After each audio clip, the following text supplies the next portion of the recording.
मौलाना सईद अहमद अकबराबादी जो दारुल देवबंद की मजलिस शूरा के रुकन थे, कई बार उन्हें पेशकश हुई कि आप पेंशन ले लीजिए, उन्होंने साफ मना कर दिया। हम सबके उस्ताद हजरत मुफ्ती ज़फ़ीरुद्दीन साहब मिफ्ताही रहमतुल्लाहि अलैह जो आज़ादी के लड़ाई में बहुत पेश थे और उनके एक ऑर्डर पर मंग में पटरियां उखाड़ दी गई थी 1942 में और वो बहुत दिनों तक अंग्रेजों के मतलूब रहे, लेकिन कभी भी उन्होंने इसका कोई सिला वसूल नहीं किया।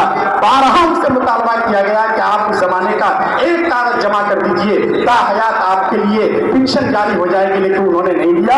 ये हमारे बुजुर्गों का किरदार है, उन्होंने अपना फर्ज समझकर इस देश की और अपने वतन की खिदमत समझकर इसकी मोहब्बत में ये सारी कुर्बानियां दी हैं। इसलिए उस वक्त के जो लोग थे उन्होंने अपनी आंखों से देखा था, वही कुर्बानियों को कदर की निगाह से देखते थे, दारुल के किरदार को समझते थे। शेखुल हिंद रहमतुल्लाहि अलैह और उनके शागिर्द हजरत मदनी के किरदार की अहमियत की निगाह से देखते थे। चुनांचे B.R. गोयल है, उनकी एक किताब है अंग्रेजी में, उसमें उन्होंने लिखा है कि उस वक्त के मुल्क के आज़ाद होने के बाद उस वक्त के रेल मिनिस्टर जो बाद में प्राइम मिनिस्टर भी बने, यानी लाल बहादुर शास्त्री, और उनके साथ एक और मिनिस्टर थे महावीर त्यागी, ये दोनों आए, दारुल आए।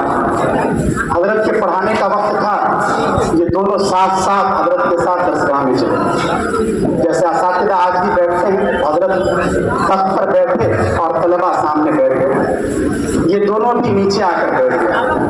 हजरत ने उनके लिए एहतमाम किया, शास्त्री जी से कहा कि आप ऊपर मेरे पास आ जाइए। तो शास्त्री जी ने उस वक्त जो जवाब दिया था, B.R. गोयल ने अपनी किताब में लिखा है, शास्त्री जी ने कहा, लाल बहादुर शास्त्री जो बाद में हमारे मुल्क के वज़ीर आज़म बने, उन्होंने कहा कि हमें मालूम है आपकी अहमियत और कदर मंजिलत भी मालूम है, हम लोग सब जेल में एक साथ थे, तो जेल में भी यही होता था, आप ऊंचाई पे बैठते थे और हम लोग नीचे बैठते थे, आप हमें बयान देते थे, मानवता और इंसानियत का सबक पढ़ाते थे।